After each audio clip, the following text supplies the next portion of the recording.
تو ایک دن حضور نے فرمایا جنتی دیکھنے کا شوق ہو تو دروازے پہ دیکھو. کہتے ہم نے دیکھا ایک بوڑھا شخص ہاتھ میں جوتا پکڑا ہے بائیں ہاتھ میں اور تازہ آثار وضو اس کی داڑھی پر نمایاں ہیں. تو وہ مسجد میں داخل ہوا. اگلا دن ہوا تو پھر کہا اگر کسی کو جنتی دیکھنے کا شوق ہے تو دروازے پہ دیکھو. ہم نے کہا دیکھیے آج کون خوش نصیب آتا ہے. تو وہی بزرگ دوبارہ آئے, بائیں ہاتھ میں جوتا پکڑا ہے اور آثار وضو چہرے پہ حویدہ ہیں. تیسرا دن آیا تو پھر کہا جنتی دیکھنے کا شوق ہے تو دروازے پہ نظریں رکھو. ہم نے دیکھا تو وہی بزرگ اسی حالت میں آئے. مجلس ختم ہوئی تو میں ان بزرگوں کے پیچھے چل پڑا. حضرت عبداللہ بن عمر کہتے ہیں کہ میں جب پیچھے چلا تو انہوں نے کہا کیسے میرے پیچھے آ رہے ہو. میں نے کہا ابا جی سے کوئی شکر رنجی سی ہو گئی ہے, لڑائی سی ہو گئی ہے, تو میں 3 دن آپ کے پاس گزارنا چاہتا ہوں, تو مجھے آپ رکھ لیں گے. انہوں نے کہا کوئی بات نہیں, آ جاؤ. کہتے ہیں میری آرزو تھی کہ میں دیکھوں کہ یہ عمل کون سے کرتا ہے. حضور نے فرمایا جنتی دیکھنا ہے تو دروازے پہ دیکھو, اور 3 دن یہی آتا رہا. کہا اس نے کہا کوئی بات نہیں, آ جاؤ. میں ساتھ چلا گیا.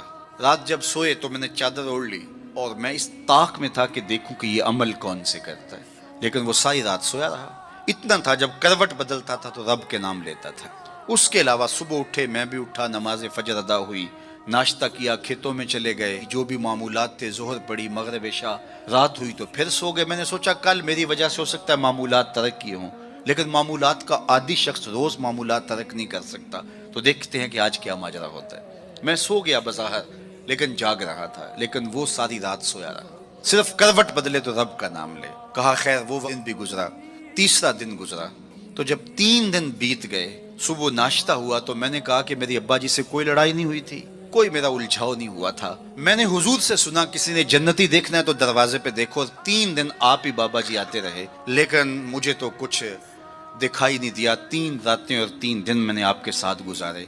تو وہ بزرگ فرمانے لگے کہ اے ابن عمر, ایسی کوئی بات نہیں ہے کہ میں نے تمہاری وجہ سے کوئی عمل چھپایا ہو. میرے وہی معمولات ہیں جو تم نے 3 دن میں دیکھے. کوئی الگ سا عمل ایسا نہیں تھا جو تم سے میں چھپا لیا ہو. لیکن ایک میرا عمل تم نہ دیکھ پائے, اور وہ اگر تم اور بھی دن میرے ساتھ گزارتے تو نہ دیکھ پاتے. تو مجھے تجسس ہوا. میں نے کہا کہ وہ عمل کون سا ہے. تو وہ فرمانے لگے تم نے محنت کی, 3 دن رہے, میں تمہیں بتا دیتا ہوں.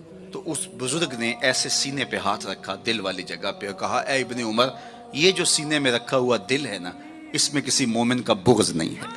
تو آج میں اور آپ جنت کے مسافر بننا چاہتے ہیں تو اس اندر کی دنیا کو صاف کیجئے, اور جب اس میں جھاڑو دیں گے اور اس کی صفائی کریں گے تو پھر محبوب کے جلوے آپ کو یہاں دکھائی دیں گے. نہ مسجد وچ نہ مندر وچ, لب یار نو اپنے اندر وچ.